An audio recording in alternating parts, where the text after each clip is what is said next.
You're now watching Wayback Wednesday, sponsored by Floors Glass and Mirror Company, servicing the area since 1977 with residential and commercial work.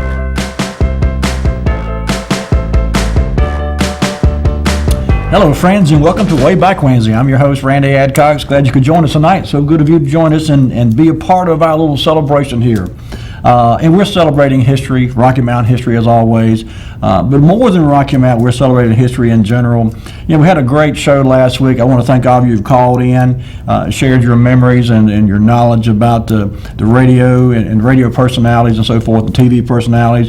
Got a few pictures we didn't get to last week, and we'll get to those in a minute. But when I was preparing for tonight's show, I got to thinking about it. I said, you know, we had a good time talking about radio and TV personalities last week, and I thought, wouldn't it be fun to take a look back at some of the entertainment that we enjoyed in the 1940s, 50s, 60s, and so forth. You know, when I hear the older generation, my dad's age, I should say, they talk about listening to the radio for entertainment back in the 1930s. It was in the 40s, mid to late 40s, when the soldiers started coming back from World War II, had a little money in their pocket from saved up from being off in war, and were able to afford televisions. Television was coming online then and becoming more and more affordable to the average homeowner.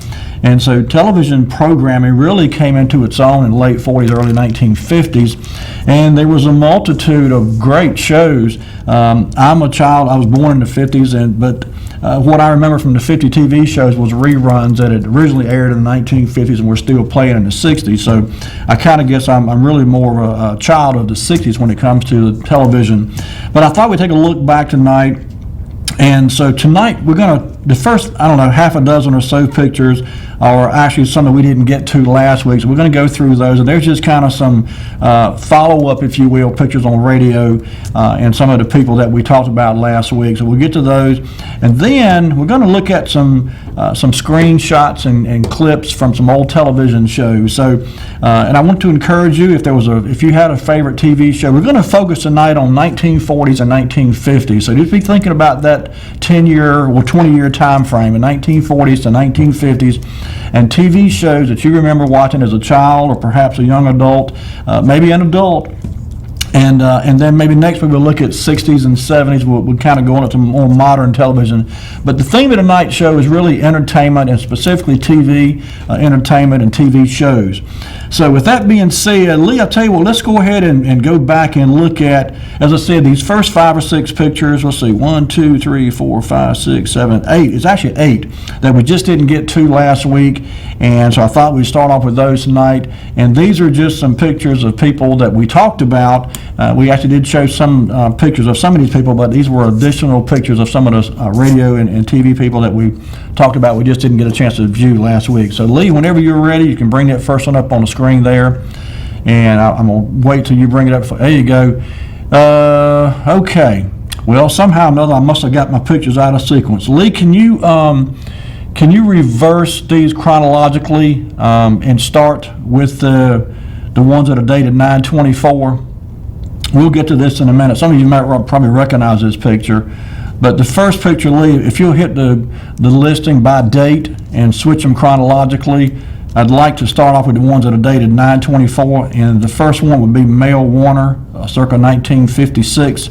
If you can, it's okay. If you cannot do that. But when I put these on the flash drive, I had them sequentially ordered from the old radio picks first. And so if we can get those, and give us just a minute, folks, we'll get have you got them lined up now? Because they should start with Mel Warner 1956, and then the very last ones are all dated today's date. I put those on there today. Okay, you don't see the dates? Okay. All right, well, I'll tell you what, just go ahead with what you got. There you go, that's it. That's it right there. All right, so this is actually a picture, this is Mel Warner. Well, you know what, I'm not sure it is or not. I think we may be out of sequence, but in any case, this is actually, it is, okay, all right, then we're right, we're on track then. This is the mobile station, and this is Mel Warner. This is dated 1956 was this picture's caption. By the way, you see the number at the bottom of the screen, 407-1111. If you'd like to share a memory or share a thought, feel free to give us a call. I'm not sure where this picture was taken at. It almost looks like a residence, but I'm not sure. But in any case, this was a mobile setup, obviously, for broadcasting radio from on-site location. So anyway, all right, let's go to the next one. This next one should be Jimmy Wooten and Ray Wilkinson, if I've got myself right here. I'm not sure I do, but we'll see. And again, our number is 407-1111. If you've got an idea or a memory or a thought about anything you're seeing, feel free to give us a call. And be thinking about TV shows from the 1940s and 1950s. We're going to get into some of those here shortly, but we're just, like I say, trying to wrap up a few pictures that were left over from last week. And so I think now this is another WCEC radio picture. This is from 1965 right here. And this is outside the station over on Highway 97, and obviously in the wintertime, pretty big snowman there. But anyway, okay, Lee, go ahead. We'll go ahead and get through. Like there's only about 7 or 8 of them that were left from last week, so we'll go ahead and go through these and get these out of the way. That's actually one. I'm not sure how that came up. This is actually one of the. Okay, let's get this call. Hold it right there. Hello there, you on the air? Hello, you're on the air. Your first picture of the mobile station was taken at Sunset Park in front of the swimming pool building. You know, I knew that building looked familiar. Go back, Lee. Can you get back that picture? I kept looking at it. I knew it looked familiar, but I couldn't figure out the one with the guy standing outside the car with the antenna by it. There you go, right there. Yep. You're exactly right. I recognize that building now. That corner is on the men's side of the pool. Exactly right. It sure is. Okay. Thank you, buddy. You're welcome. Have a good night. Okay. All righty. Okay. All right. But yeah, bring it back to me, Lee. Lee has said he's going to sort these things out for us. Like I said, I kind of had them laid out chronologically. I'm sorry, not chronologically. I had them laid out by radio topic, and then the latter ones were laid out for TV shows. So we're going to jump into those TV shows in a minute. But you know, when I was doing the research for the night show, and I got to looking back and doing some searches on Google and different things on the internet, I was really amazed by the number of TV shows that were listed from the 1940s and 1950s. As I said, I didn't know about any of the TV shows from the 1940s. Obviously, there were movies, and a lot of movies, well-known movies that were already in the theaters in the 1930s and 40s.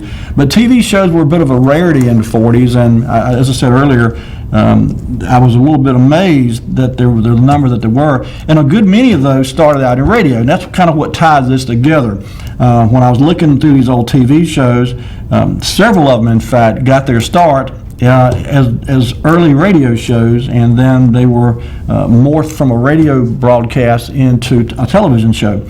And so we'll get some of these you'll recognize when we get into them. But Lee is sorting these out for us now, and as I said, and I'm not sure what happened. It's probably my fault, because when I put these things, I have a little flash drive, a USB thumb drive, and I bring to the show every Wednesday night, and I put these pictures on there. And when I copy them from my computer to the flash drive, sometimes when I'm plugging from my computer and Lee plugs it in his computer in the control room back there, a little gremlin gets in there and shuffles things all around. So it's not Lee's fault. I don't know what happened. Probably something I did when I put them on there. But anyway, he's sorted it out for us now, and so he'll be once he gets them sorted, he's gonna let us know, and we'll start over again with the pictures that are from the radio sequence. And again, they were just left over from last week. We just didn't have enough time to get through those.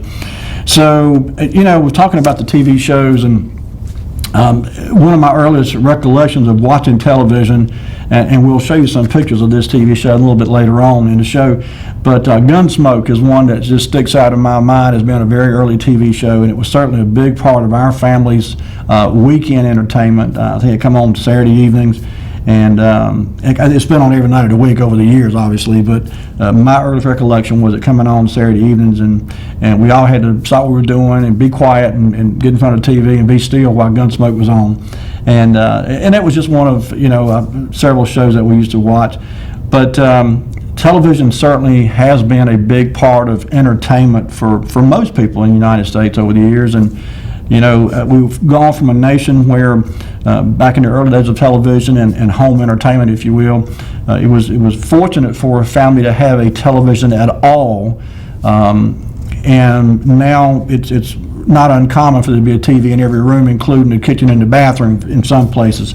So that just shows you how pervasive the television has become in our lives and how much we've gotten used to having it with 24-hour news, certainly, and the myriad of entertainment-based television programming. You got it, Lee? Okay. Lee said he thinks he's got it, so let's start over here, Lee, with our pictures. All right, there you go. There's Mel Warner again. This was from 1956, and the caller was right. I recognize the building now. That is Old Sunset Municipal Pool, and spent a many happy hour there swimming too. But anyway, okay, Lee. So go ahead. The next one then, I'm thinking, there you go. This is Ray Wilkinson. If you remember from last week's show, we talked about Ray. Ray had a very long, illustrious career in radio first and then migrated over to television and with WRL Channel 5. But this was actually, you see on the truck there, mobile WCEC radio in Rocky Mount. So he was doing a mobile broadcast here. This was not dated. But he started in 1948. I see the caption in the pictures. He started at the station in 1948. That was very soon after the station was put together and got on the air in the beginning. So anyway, okay, Lee, let's go ahead then. This next one, there you go. This is Joe Warner and Kay Kaiser. Many of you may recognize, speaking of local celebrities who made it big, Kay Kaiser is certainly a world-renowned band leader and entertainer. And got his start right here in Rocky Mount. I'm not sure, this picture I believe, oh here we go, 1965 was the caption date on this picture right here. I'm not sure where this was taken. It looks like Joe was probably interviewing Kay Kaiser in this picture with the wood paneling on the walls. That could have been any number of places, but in any case, that's Kay Kaiser there with Joe Warner. All right, Lee, let's go to the next one then. I think, okay, yeah, this is the fallout shelter. If you remember from last week's show, we talked about one of the Rocky Mount fairs, I think early 1960s. We showed a picture last week of a fallout shelter that was on display at the Rocky Mount Fair, and a caller called in and said that Ray Thompson, many of you remember Ray Thompson, actually did a 1 week long broadcast from inside the bomb shelter. And I did not get a chance this week. I do apologize. I certainly want to do a segment on Ray Thompson, and we will. Just the things that I've heard about him over my lifetime, I'm certain he had a fascinating life, and so we're gonna certainly do a segment anyway on Ray when I can get over to the library and do a little research. I don't know if this is the same bomb shelter or fallout shelter. I'm guessing it's probably not. This one to me looks to be made out of concrete block. The thing that was surprising about this was I don't ever remember seeing anything or hearing about a bomb shelter out at the radio station. So I'm not sure where this picture was taken, but it was captioned Joe Warner inside the fallout shelter circa 1950s. So again, I don't know where it was taken at, but that's Joe Warner there inside one of these fallout shelters. Okay, Lee, let's go to the next one then. And this next show, okay, that's when we got to early. That's just a picture of the snowfall outside. That was 1965, by the way, that picture right there. Okay, Lee, so let's go ahead to the next one then. Here we go. This picture right here, this was Bart Rittner, who actually got his start in radio here in Rocky Mount. We talked a little bit about him last week. There's so many people have got their start in radio between WEED and WCEC, WFMA and WRMT, WRSV in later years, Soul 92. And so, but Bart Rittner had a pretty good career. I want to read a little bit about, this is his obituary actually. I found this online. Well, before I get to that, let me just, there's another page here I ran across. It says, Bart was born in Rocky Mount to Ruth Joyner and Carl Rittner Sr. He graduated from Rocky Mount High School, attended Rocky Mount Episcopal Church, and became an Eagle Scout. He served in the Army Reserve and received an honorable discharge. He obtained his pilot license in a tiny Cessna while working at WCEC Radio. As a child, Bart always wanted to grow to be a garbage truck driver. He was fascinated by the trucks, their hydraulics, and wanted to make them dump the trash. He always asked the drivers to dump the trash in his driveway. He wanted to see it work. With all due respect to garbage truck drivers and their important role, Bart managed to embarrass his parents on a number of occasions when asked about his lofty career expectations. And I think I may have read that last week when we were talking about him, but anyway, here's his obituary, and I thought this was interesting here. I just want to go over some of these points in his obituary. So his illustrious career began in broadcasting while attending East Carolina University. In Greenville, Bart worked as a cameraman and director for WNCT TV's local news.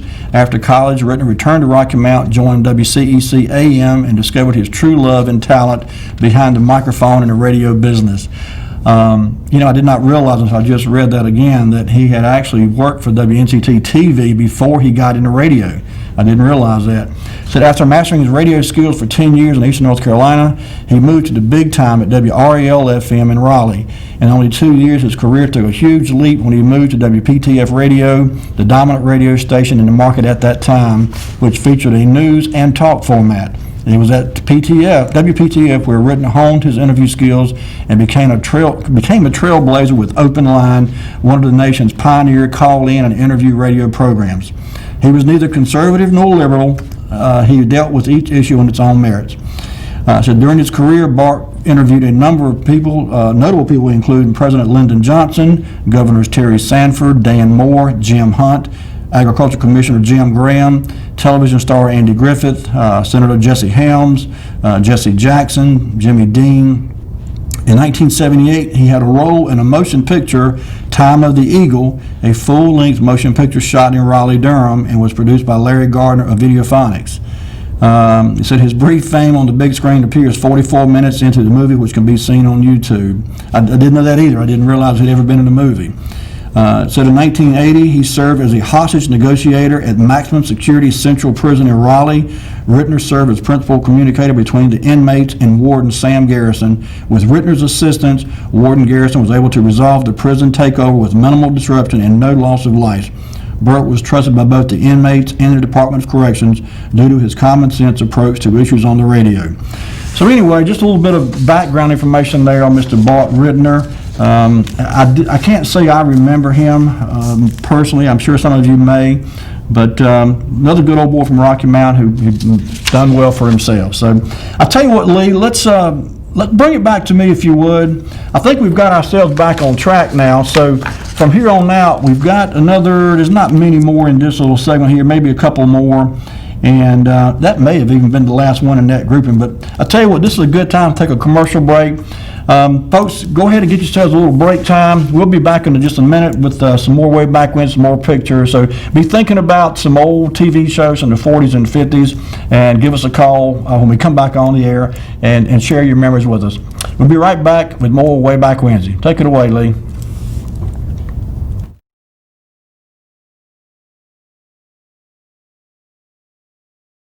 You're now watching Wayback Wednesday, sponsored by Flora's Glass and Mirror Company, servicing the area since 1977 with residential and commercial work.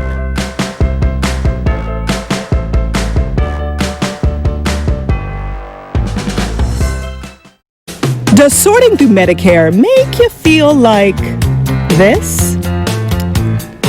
Don't worry. Be happy. For any of your Medicare questions, just a simple call to your local team of licensed, customer-friendly agents can get you from here to there. Imagine getting the most out of your Medicare. Call 833-232-8880. I'm Daniel Moss, owner of Cornstalk Funeral Home, and I'd like to invite you and your family to give our family an opportunity to serve you in your time of need. And we offer a full line of funeral services, everything from visitations to graveside services to cremations on site with a live crematory, as well as a banquet hall to meet the catering needs of our families that we serve. We offer catering service, we offer refreshments prior to visitations and services of our family, and we want to invite you to come and experience the difference here at Cornerstone Funeral Home.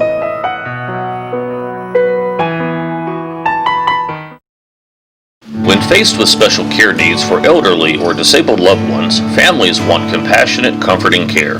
That's Tender Touch Home Care Services' goal, providing the level of care we would expect for our own. With over 10 years of home care excellence, Tender Touch provides an array of services that keeps your loved one at home. From personal care, light housekeeping, errands, and meal preparation, to our private duty care program, which combines all of our home care offerings in one package. Tender Touch Home Care Services, where your needs are our concern. We're in our 18th year of practice at the Hammer Chiropractic Center, and we've seen over 15,000 different people in the Rocky Mount area. 40% of headaches actually come from a neck problem. Many patients come in taking multiple aspirin, over-the-counter medications and such a day, and we can get you to stop doing that and actually fix the problem so the headaches don't rise anymore. A lot of people think chiropractic hurts. It does not. Most of the people come in and they feel great when they leave. You're now watching Wayback Wednesday, sponsored by Flores Glass and Mirror Company, servicing the area since 1977 with residential and commercial work. And we're back. Folks, we just tuned in. You're watching Wayback Wednesday. I'm your host, Randy Adcox. So glad of you to join us. I'm sorry, I had a piece of can in my mouth during the break. Okay. After the last picture, Lee, I think we were at the Bart Rittner at WPTF. And so I think that was all in that segment. The next one, Lee, you see it says Truth or Consequences. I'm not sure. Is it? Okay, well, let's go ahead and get back on those. At least there's a couple more of Bart. There you go. That's Bart Rudner, for those that may recognize him from the picture. And like I said, I can't say I remember him, but he certainly had a very long career in radio and television. And just born and raised in Rocky Mountain, a fellow I never knew personally. But anyway, okay, Lee, let's go to the last one in this grouping then. There you go. And that's, I'm guessing this is at WPTF radio, though it could have been at CEC also. He looks to be rather young in this picture, so it may have been when he was here in Rocky Mount at the radio station here. Okay, so here we go, right here. As I said at the top of the show, I was doing some research for the night show, and I was looking at old TV shows, and I happened to stumble across this picture. This is an outtake from the TV show Truth or Consequences. And I remember seeing some reruns of this show in later years. I didn't realize it ran as long as it did with as many different hosts as it had. This picture here is actually, let's see, this is Bob Cobb from 1949, and I'm not sure who that is with him in the picture there. It's an actress, I'm sure, but in any case, I'm going to read a little bit here about the game. It's a game show. Truth or Consequence was a game show. It originally aired, actually it was originally hosted by NBC on radio by Ralph Edwards from 1940 to 1957, and later on television by Edwards, Jack Bailey, Bob Barker, Steve Dunn, Bob Hamilton, and Larry Anderson. The show ran on CBS, NBC, and also in syndication. And basically it says on the show, contestants receive roughly 2 seconds to answer a trivia question correctly, usually an off-the-wall question that no one will be able to answer correctly, or a bad joke, before Beulah the buzzer sounded. On the rare occasion that a contestant did answer correctly, the host would reveal that the question had multiple parts. Failing to complete this truth portion meant that the contestant had to face consequences, typically by performing a zany or embarrassing stunt.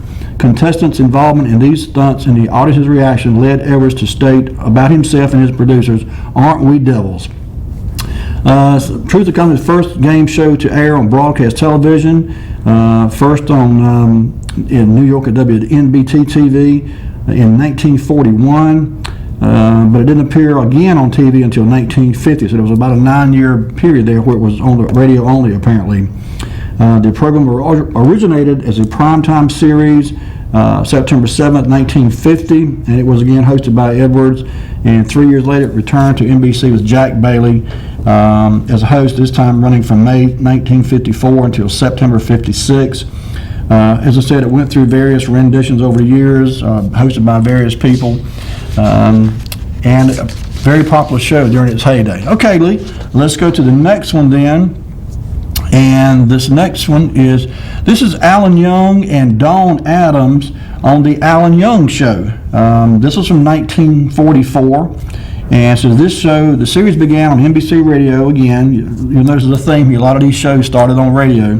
The series began on NBC Radio as a summer replacement situation comedy in 1944, featuring vocalist Bea Wayne. It then moved to ABC Radio with Gene Gillespie portraying Young's girlfriend Betty. The program next broadcast by NBC for a 1946-1947 run and was off in 1948. When it returned to NBC in 1949, Louise Erickson played Betty and Jim Backus was heard as wealthy and snobbish playboy Hubert Updike III, a character he later adopted as Thurston Howell in Gilligan's Island.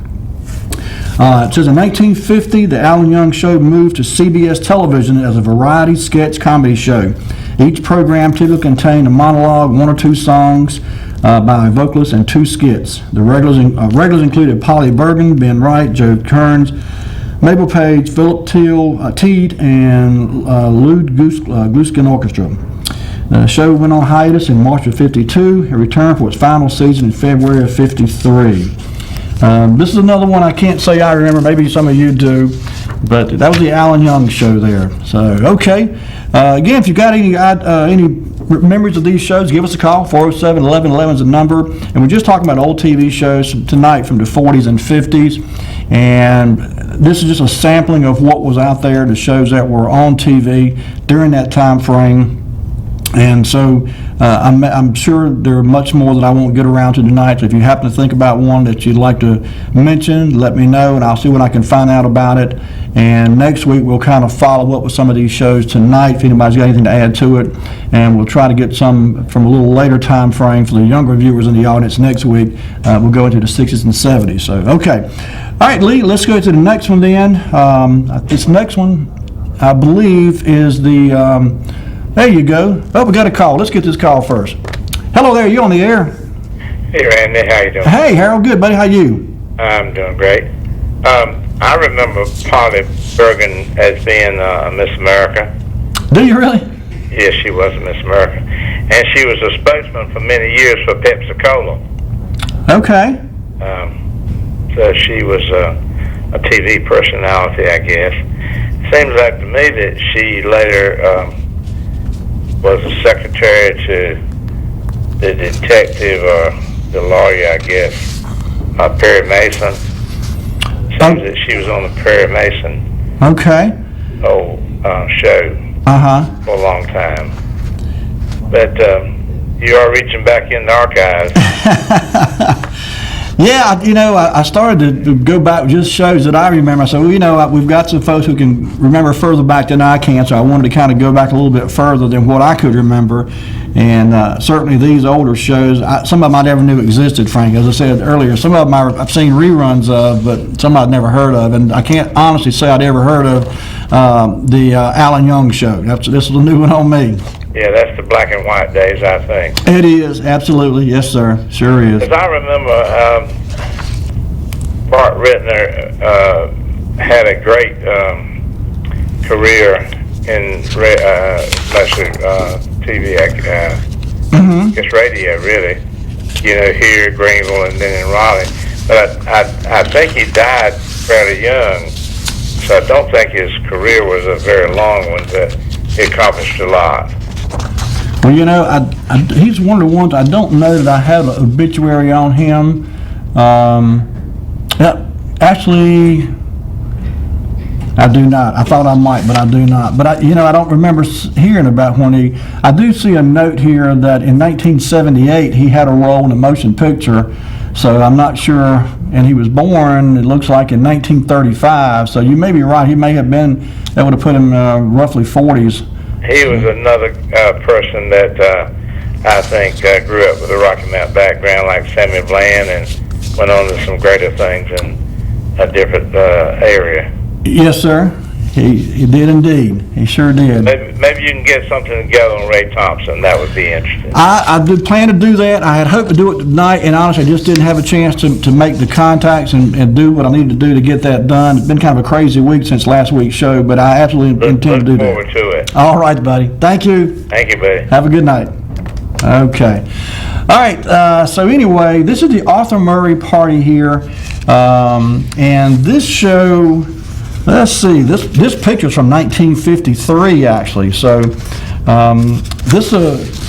the Arthur Murray Party was an American television variety show which ran from July 1950 until September 1960. The show was hosted by famous dancers Arthur and Catherine Murray and was basically one long advertisement for their chain of dance studios.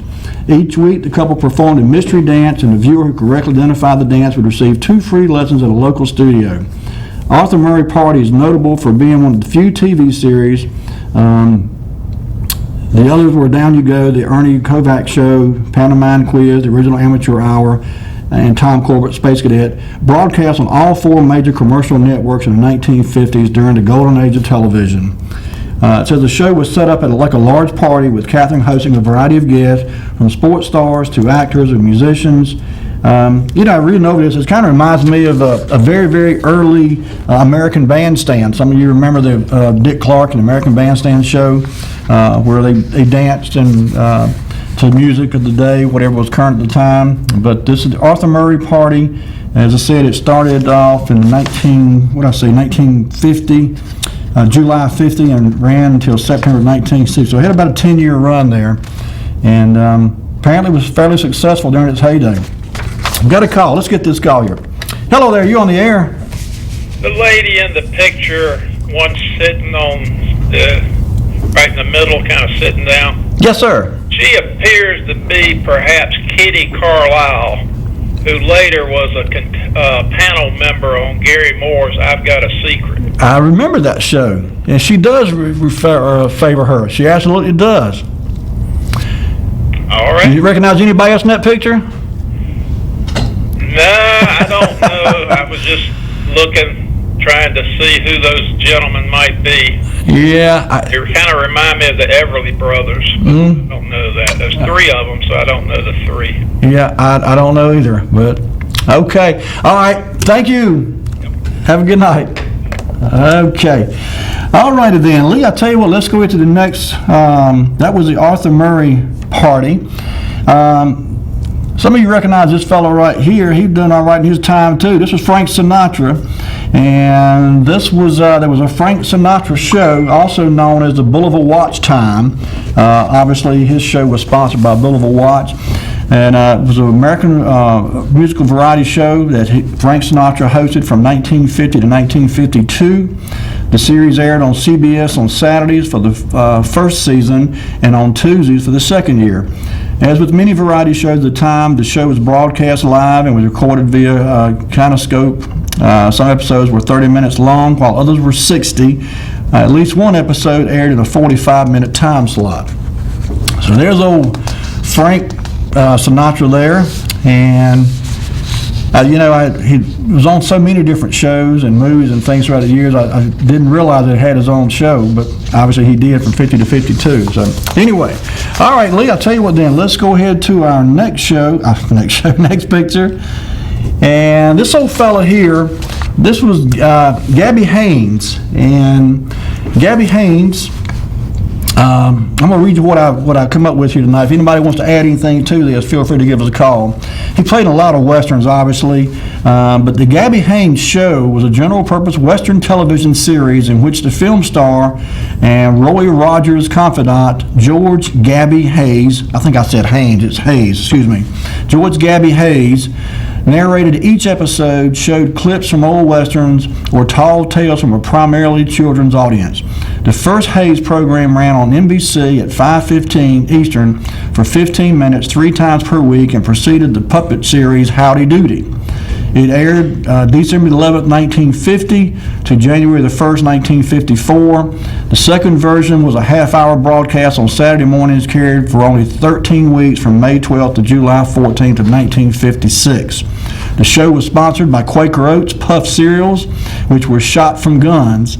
As was common at the time, the host delivered the commercial. This often included Hayes firing a small cannon loaded with cereal at the camera while warning the viewers to watch out for your television sets. The floor manager of the show was Fred Rogers of the Mr. Rogers fame in later years, until 1953 when he left NBC to start working in public television.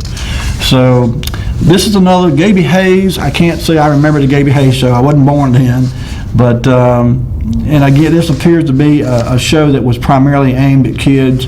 And so, I was thinking tonight too, and I don't want to go back but so far, but some of the cartoons that aired on television go back to the 1930s. Some of the very old black and white cartoons really in many ways preceded a lot of mainstream popular television show programming. So anyway, that was Gaby Hayes there. So Lee, I'll tell you what let's do then. Let's go ahead and go to the next picture. Here we go.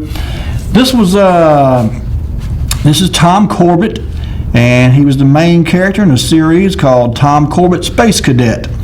It says the stories were depicted in television, radio, books, comic strips, and other media in the 1950s. The stories followed the adventures of Corbett, Astro, and Roger Manning, cadets at the Space Academy as they train to become members of the Solar Guard. The action takes place at the Academy in classrooms and bunk rooms, aboard their training ship, the rocket cruiser Polaris, and on alien worlds both within the solar system and in orbit around nearby stars. A couple things that jumped out at me about when I was reading over this little segment here about this show. It says it was inspired by a novel, Robert Heinlein novel called Space Cadet, of course, which was written, I guess, in 1948. Based on, Green had submitted a radio script for Tom Ranger and the Space Cadets on January 16, 1946, but it remained unperformed when Heinlein's novel was published. Green then reworked his radio script into a script for a daily newspaper adventure strip, which was never produced. There were several people who played in this show, and I didn't recognize any of the other names, but one name jumped out at me, and I'm not sure when this individual was on the show, but at some point there was a character called Cadet Eric Radisson, and that was played by an actor named Frank Sutton. And some of you remember Frank Sutton played Sergeant Vince Carter on Gomer Pyle USMC about 10 years later in the 1960s. In fact, when Frank Sutton died, of all his accolades and all his recognition from his time in broadcast television, he was most known for being Sergeant Vince Carter in the Gomer Pyle series there for a couple of years when he was in that show. So anyway, Lee, I'll tell you what, bring it back to me. We're almost time for our next commercial break. And when we come back, folks, I've got some more pictures to show you, and we're going to take some of your calls again. 407-1111 is the number. If you've got some shows you'd like to share memories of with us, give us a call.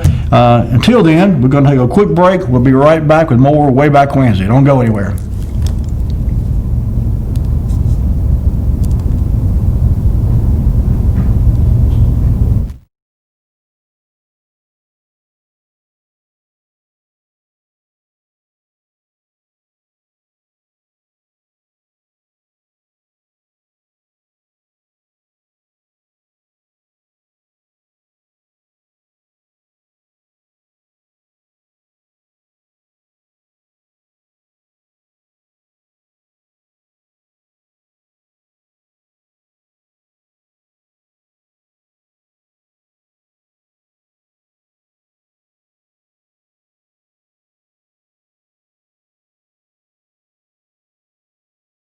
Sponsored by Floors Glass and Mirror Company. Servicing the area since 1977 with residential and commercial work.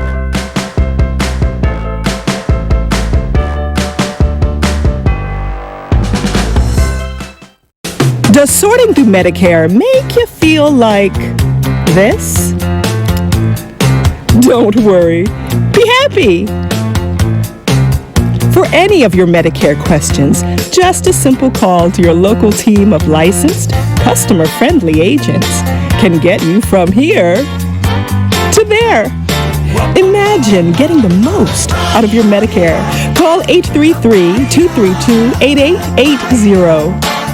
I'm Daniel Moss, owner of Cornstalk Funeral Home, and I'd like to invite you and your family to give our family an opportunity to serve you in your time of need. And we offer a full line of funeral services, everything from visitations to graveside services to cremations on site with a live crematory, as well as a banquet hall to meet the catering needs of our families that we serve. We offer catering service, we offer refreshments prior to visitations and services of our family, and we want to invite you to come and experience the difference here at Cornstalk Funeral Home.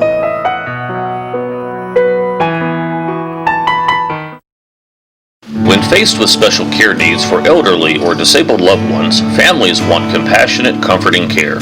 That's Tender Touch Home Care Services' goal, providing the level of care we would expect for our own. With over 10 years of home care excellence, Tender Touch provides an array of services that keeps your loved one at home. From personal care, light housekeeping, errands, and meal preparation, to our private duty care program, which combines all of our home care offerings in one package. Tender Touch Home Care Services, where your needs are our concern. We're in our 18th year of practice at the Hammer Chiropractic Center, and we've seen over 15,000 different people in the Rocky Mount area. 40% of headaches actually come from a neck problem. Many patients come in taking multiple aspirin, over-the-counter medications and such a day, and we can get you to stop doing that and actually fix the problem so the headaches don't rise anymore. A lot of people think chiropractic hurts. It does not. Most of the people come in and they feel great when they leave.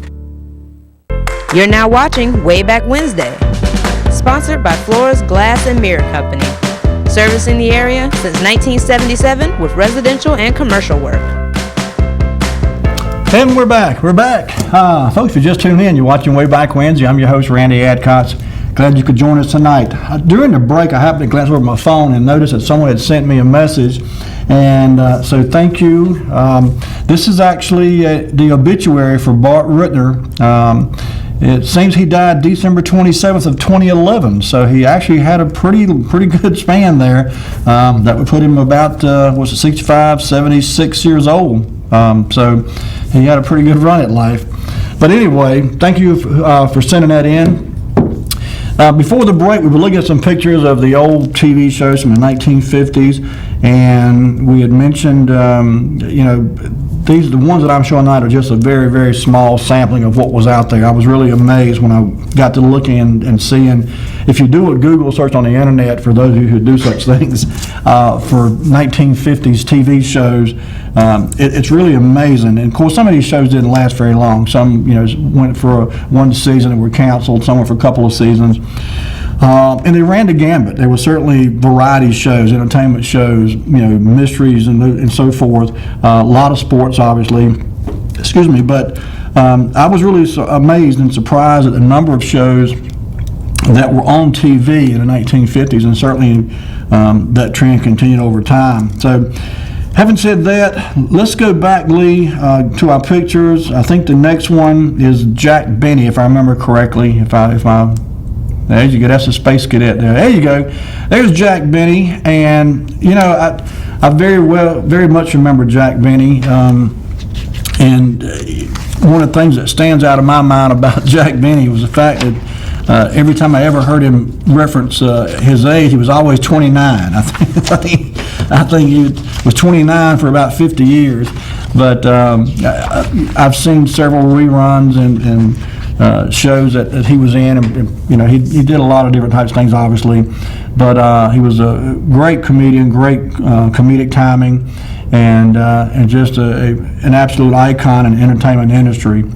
But I don't remember exactly the page that I found this picture on. Really didn't have a lot of information about his time on TV, and frankly, we got a call. Maybe someone knows more about it. Hello there, you're on the air.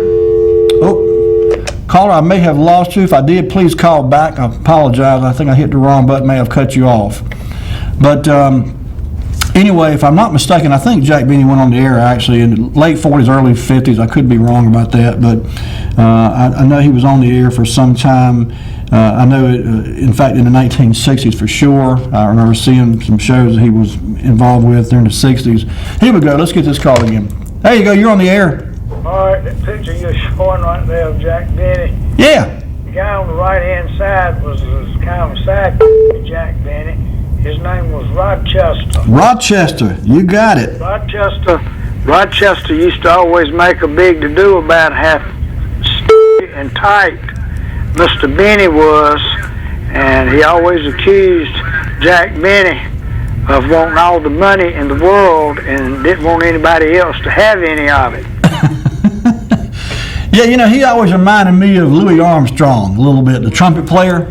That guy's name was Rochester. Yep, I remember. I do remember. Sure do. Okay, buddy. All right, thank you. All right. We'll see you. Yep, Rochester. That was him. Sure was. And I think we might... Oh, we got another call. Let's get this call. Hello, caller. You're on the air. I was just going to tell you about Jack Benny and Mary Livingston in Rochester. Okay, go right ahead. There was this chauffeur that always drove his 29 Maxwell. Uh-huh. Mary Livingston was his wife. Okay.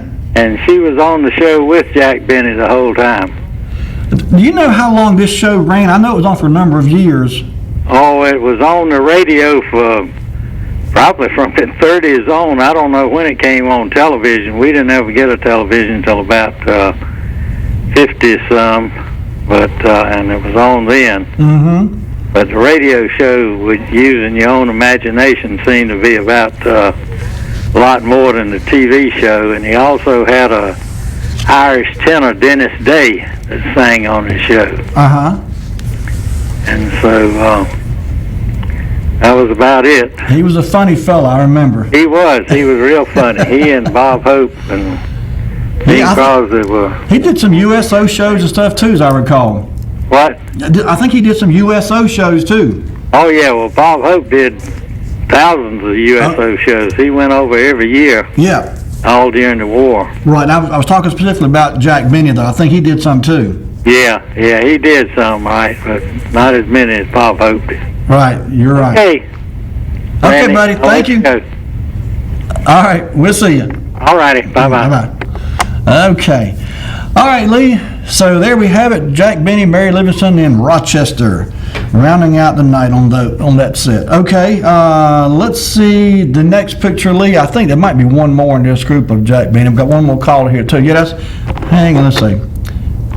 Hello, caller, you're on the air. All right, Jack Benny always had a reputation of being playing a fiddle and a violin, and he used it kind of like a satire, not a satire, but a prop about playing music, and he acted like he couldn't play it. But he was a very proficient violin player. He wasn't into bluegrass or country music, fiddle type music, or anything like that, but he was a very accomplished fiddle player. I hear you. All right, buddy. Thank you now. We'll see you. Okay. This picture here, I'm not exactly sure. This was captioned Dennis Day and Jack Benny on the Jack Benny Show in 1963. And you see in the background there, they've got the grass hut there. It says Robinson Crusoe. So it was obviously a skit of sort on Robinson Crusoe. And for the life of me, I can't tell from this picture who's who. I'm guessing the one on the right is Jack Benny, but it's hard to tell with that beard and bushy hair and all. But anyway, this was from a skit they did on his show in 1963 on the Jack Benny Show. Okay, Lee, let's go to the next one then. And this next picture is from the Bob Cummings Show. And some of you may recognize the lady on the left. I'll give you a minute to see if you recognize her. But I'm going to read a little bit here. It says, the Bob Cummings Show, also known as Love That Bob, is an American sitcom starring Bob Cummings, which broadcast from January the 2nd, 1955 to September 15, 1959. The Bob Cummings Show was the first series to debut as a mid-season replacement. The program began with a half-season run on NBC and then ran for 2 full seasons on CBS and then returned to NBC for its final 2 seasons. The program was later rerun on ABC Daytime and then syndicated under the title Love That Bob. A similar, less successful follow-up series, The New Bob Cummings Show, was broadcast on CBS during the 1961-62 television season. The lady on the left, and her name escapes at the moment, some of you are, I'm sure, remember, but she played on the Brady Bunch. She was the housekeeper on the Brady Bunch, and I know her name, it just escapes me at the moment. Maybe someone can call in and give me the lady's name. But Alice was her character's name on the Brady Bunch, and I cannot for the life of me remember what her name was. But if anyone else knows, give us a call, 407-1111. But that was the Bob Cummings Show that ran from 1955 to 1959. Okay, Lee, let's go ahead to the next show. And here we go. We got a call. Let's get this call first. Hello there, you're on the air. I believe that lady's name was Ann B. Davis. I believe you're right. That does ring a bell. I think you're right. All right. All right, thank you. Bye-bye. There you go. I mentioned earlier Gunsmoke. You know, Gunsmoke was one of those iconic TV shows that just seemed to last forever. I mean, if my earliest recollection of watching television, in fact, was watching the Gunsmoke show. We got a call. Let's get this call. Hello there. You on the air? Hello, caller. You on the air? Yeah, Randy. Her name was Davis, but I can't remember the first name. I think the other caller just gave it to. I think it was Alice. Alice Davis. Okay. Yep. Okay. All right. Bye-bye. Thank you. Bye-bye. Okay. Yeah. James Arness that played Matt Dillon certainly had a long career on this show, and he had he played some other things too, of course. But this show, without a doubt, made him a household name all across the country and indeed around the world. And it's one of those shows that to this day, if I'm sitting around just channel surfing and come across an episode of Gunsmoke, I almost feel compelled to watch it. I love all these old Western shows anyway, but certainly Gunsmoke's one worth watching. Okay, let's get this call. Hello there, you on the air? Hello, Randy. Yes, sir. There was this other character on that Bob Cummings show called Cleo, and it was a basset hound that could talk. Really? I did not know that. And I remember it from long ago. That was on the Bob Cummings show, and the dog's name was Cleo. A basset hound named Cleo. Okay, all right. Thank you, buddy. Have a good night. All right, thank you. Bye-bye. Okay. Talking basset hound. There you go. We got another call. Let's get this call. Hello there, you on the air? All right, talking about Gunsmoke, I think I remember seeing it sometime years gone by, that Gunsmoke was the longest continuous running 30-minute television program that's ever been on television. I think you're exactly right. I remember hearing that too. The longest running 30-minute television program. And a lot of television personalities and indeed future movie stars got their start on Gunsmoke. Well, Bart Reynolds was one. Bart Reynolds played on some early episodes of Gunsmoke. It was around for a long time. It sure was. It sure was. Okay, buddy. Thank you. Okay. All right, Lee, we've only got a few more pictures. We've only got a few more minutes left, so let's go ahead. This next one, I think, is just another, for those of you that remember the Gunsmoke show, everything took place in the Long Branch Saloon, and this is a photograph of the actual Long Branch Saloon from the 1800s, and I forgot, there was a little bit of caption on this picture, and I didn't think to print that I should have. I forgot where this was. I want to say somewhere out in, I don't know, Missouri, Kansas, maybe somewhere that way. But there was a Long Branch Saloon before Gunsmoke hit the airwaves, and this was the actual saloon location right here. All right, I think this next picture, Lee, is some cast members from the Gunsmoke show. There you go. There's Doc over the left-hand side, Miss Kitty down in the forefront there, Festus in the background, and of course Marshall Dillon there on the far right-hand side of your screen. These are the characters that I remember most. There was a few others, certainly. Some of you remember Newly. Newly was a later character. But Doc and Festus and Miss Kitty and Marshall Dillon were certainly the primary characters for the bulk of this show's run. And I think they would all admit, they're all of course gone now, I think they're all passed away, but I think they would all readily admit that this was the show that made them famous. All right, let's get this call. Hello there, you on the air? All right, that group of people you're looking at right there, the doctor and Festus. Festus's real name was Ken Curtis. That's right. Miss Kitty sitting down, her name was Amanda Blake. Mm-hmm. And I can't recall what Doc Holliday's name was, but Doc and Festus wound up one year being the master of ceremonies together at the Darlington Southern 500 racetrack back in the 60s. Or the early 70s down at the racetrack in Darlington, South Carolina. How about that? Wow, they must have been race fans.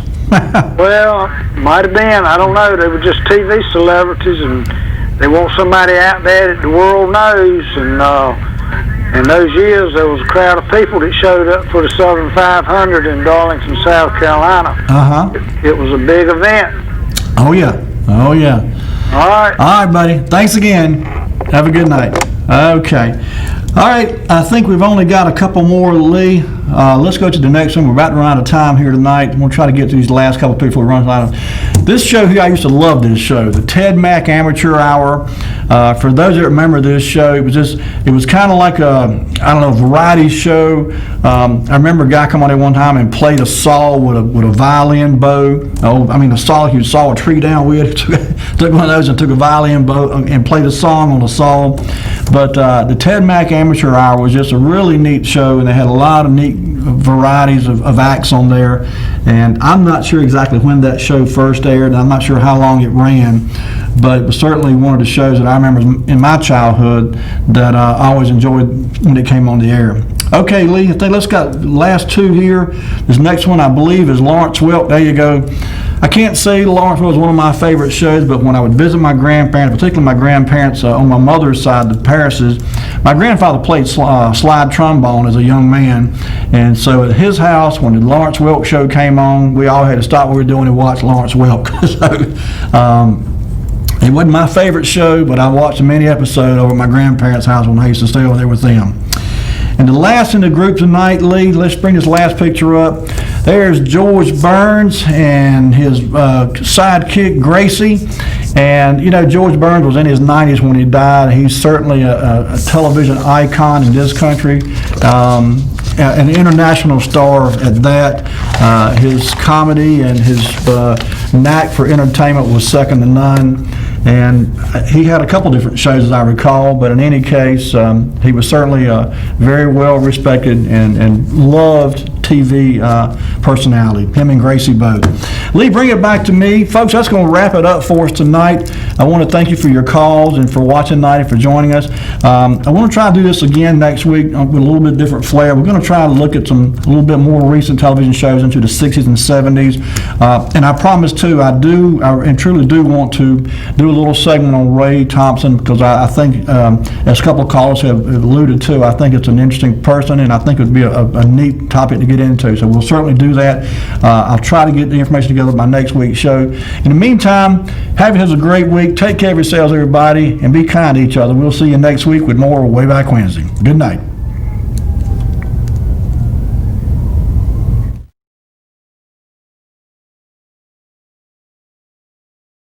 You're now watching Wayback Wednesday, sponsored by Floors Glass and Mirror Company, servicing the area since 1977 with residential and commercial work.